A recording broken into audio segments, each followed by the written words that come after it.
Olá, sejam bem-vindos a mais uma conversa aqui. Hoje a gente vai mergulhar de cabeça num conceito teológico bem denso que dá o que pensar. A ideia do pseudo-cristão. O nosso material de base é um artigo bem completo de um site de estudos teológicos chamado Pseudo-cristão, distinção entre aparência e fé genuína. E olha, só um aviso antes da gente começar. A nossa ideia aqui não é sair apontando o dedo, sabe? De jeito nenhum.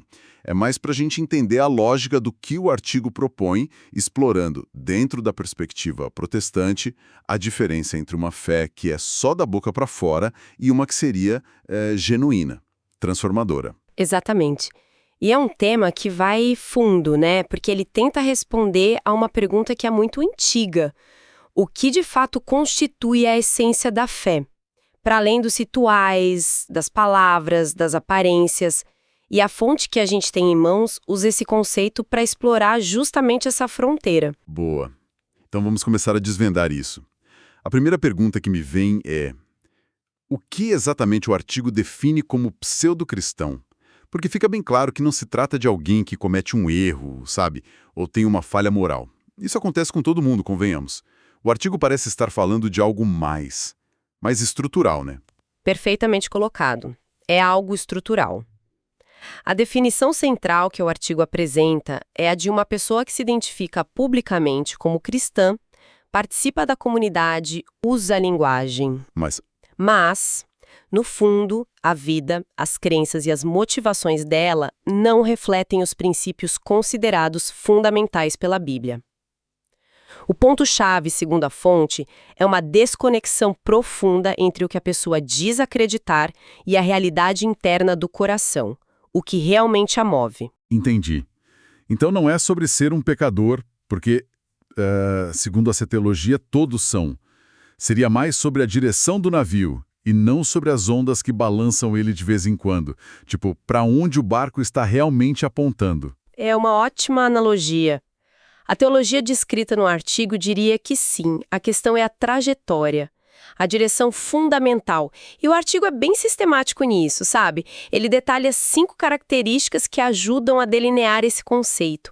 A primeira, e talvez a mais importante, é a ausência de arrependimento genuíno. Certo, mas arrependimento é uma palavra que pode parecer meio abstrata. O artigo dá alguma pista de como isso se manifesta na prática? É tipo alguém que pede desculpa, mas continua fazendo a mesma coisa sem nem tentar mudar? Exato. Não se trata de nunca mais errar, mas a atitude em relação ao erro. O artigo descreve isso como uma falta de tristeza real pelo pecado e, consequentemente, a falta de um desejo sincero de se afastar dele. É uma certa conivência com padrões de comportamento que a pessoa, em teoria, condenaria.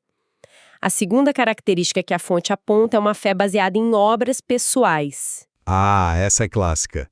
Aquela mentalidade de se eu fizer X, Y e Z, Deus me deve a salvação.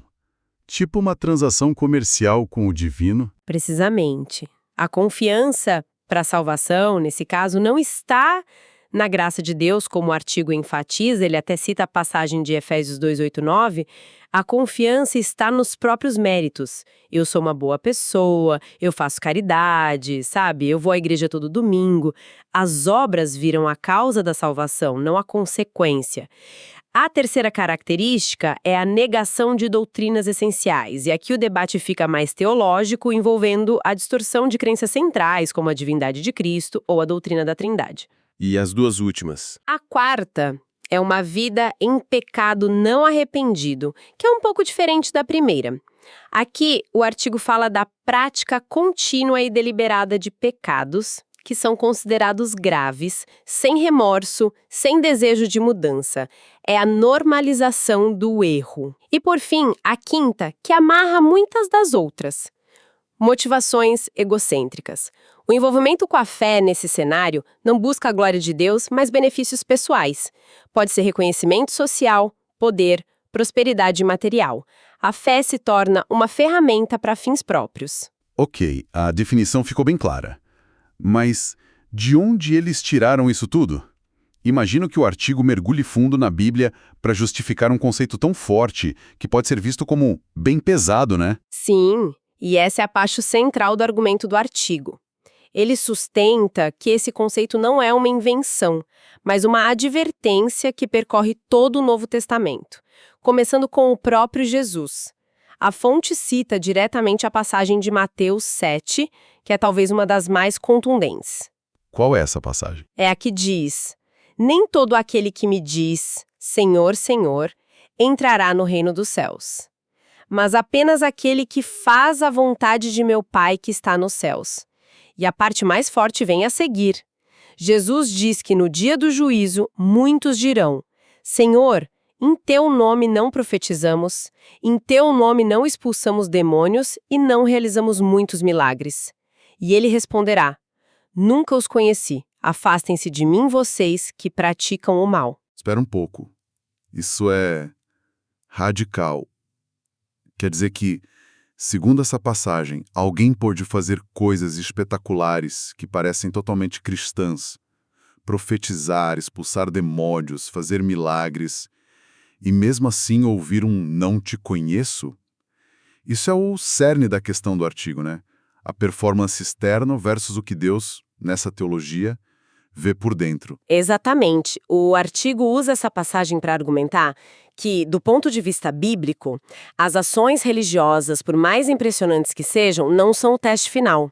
O teste é uma relação genuína com Deus que se manifesta em obediência. Outro exemplo poderoso que a fonte explora é a parábola do semeador, também em Mateus. Lembro dessa. A semente que cai em vários tipos de solo. Isso. E o artigo foca na semente que cai em solo rochoso. Ela brota rapidinho, com uma empolgação inicial, sabe? Mas como não tem raiz profunda, a planta murcha ao primeiro sinal de sol forte, que na parábola simboliza as dificuldades. A aparência de vida estava lá, mas não tinha substância para resistir. Isso me lembra um pouco da empolgação de Ano Novo, né? A gente se inscreve na academia, super animado, compra roupa nova, mas na primeira semana de frio, a raiz seca. O artigo faz essa ponte com uma fé de empolgação que não se sustenta quando a vida aperta. Faz exatamente essa ponte. É a descrição de uma fé superficial, baseada em emoções ou conveniência, mas que não está enraizada numa transformação real do coração. E o artigo continua mostrando como os apóstolos depois reforçaram essas mesmas advertências. E o que eles diziam? Parece que um tema comum nessas passagens é o do engano, da falsidade que se parece com a verdade. Você pegou o ponto. A fonte destaca muito essa ideia. O apóstolo Paulo, por exemplo, em 2 Coríntios, fala sobre falsos apóstolos e, de forma bem chocante, ele diz que o próprio Satanás se disfarça de anjo de luz. A lição é que a aparência externa pode ser extremamente enganosa. O mal, para ser eficiente, não se apresenta com chifres e um tridente. Ele se veste com a capa da virtude. Faz todo sentido. E os outros apóstolos? O apóstolo Pedro é citado. Em sua segunda carta, ele diz que falsos mestres que, por avareza, exploram os fiéis com palavras fingidas. De novo, a motivação do ganho pessoal e o uso de uma linguagem que parece piedosa. E o apóstolo João? Na sua primeira carta é quase um guia prático. Ele estabelece critérios para testar a fé. A pessoa pratica a justiça, ela ama os irmãos, ela confessa que Jesus Cristo veio em carne. Segundo João, quem não demonstra isso não pertence a Deus, por mais que se declare como tal. O artigo também dá um destaque para outra parábola, a do trigo e do joio. Parece que é uma ilustração central para esse conceito. Sem dúvida. A parábola do trigo e o joio, em Mateus 13, é talvez a ilustração mais completa do fenômeno. Jesus explica que o inimigo semeia o joio, uma planta daninha que é visualmente quase idêntica ao trigo, e no meio do trigo verdadeiro, que são os filhos do reino. E eles crescem juntos, misturados, né? Exatamente, e esse é o ponto crucial. Na parábola, os servos perguntam se devem arrancar o joio, mas o dono proíbe. Ele diz: não, pois ao arrancar o joio, vocês poderão arrancar com ele o trigo. Deixem que cresçam juntos até a colheita. A lição da parábola, segundo a análise do artigo, é dupla. Primeiro, que a presença de falsos crentes misturados aos verdadeiros na comunidade de fé é uma realidade inevitável. E segundo, e talvez mais importante, a tarefa de separá-los não nos pertence. Isso é difícil. A parábola, então, sugere uma certa paciência, uma humildade em não tentar ser o juiz final, porque a gente pode errar e arrancar o trigo junto. Exatamente. Sugere que o julgamento definitivo pertence exclusivamente a Deus, que vai fazer isso no tempo certo, na colheita. É um chamado para focar na própria saúde espiritual, mas sem a arrogância de achar que podemos ler o coração dos outros. Beleza, já vimos a definição e a base bíblica. Mas e aí?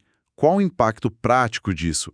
Por que ter essa categoria é importante para a teologia que o artigo descreve? A fonte aponta 3 implicações teológicas principais. A primeira é a necessidade de discernimento espiritual. O artigo cita 1 João 4.1, que instrui os crentes a provar se os espíritos são de Deus. O objetivo, segundo o texto, não é criar uma polícia da fé, mas proteger a comunidade de ensinos falsos. E essa parte do autoexame que você mencionou também entra aqui, imagino. É sempre mais fácil apontar o joio no campo do vizinho. O artigo dá alguma dica de como fazer esse autoexame de forma honesta? Sim, ele ressalta a importância de 2 Coríntios 13.5. Examinem-se para ver se vocês estão na fé. Provem a si mesmos. O artigo sugere que esse autoexame deve ser feito com base nas Escrituras, em oração e com o conselho de uma comunidade madura. A ideia é olhar para os frutos da própria vida. Há um amor crescente por Deus e pelos outros. Há desejo de obedecer, arrependimento. A segunda implicação é sobre a natureza da verdadeira fé. E o que seria isso? O conceito reforça que a fé genuína não é só uma concordância intelectual. E aqui o artigo usa uma citação poderosa de Tiago 2,19, que diz que até os demônios creem que Deus existe e tremem. Essa citação é incrível. Então a fé não é só acreditar que algo é verdade, mas confiar nisso a ponto de mudar sua vida. É a diferença entre saber que uma cadeira existe e, de fato, sentar-se nela confiando que ela vai te segurar. É a analogia perfeita. A fé que o artigo descreve é essa confiança viva, uma entrega que, inevitavelmente, produz transformação. Não se trata de perfeição, mas de uma direção consistente.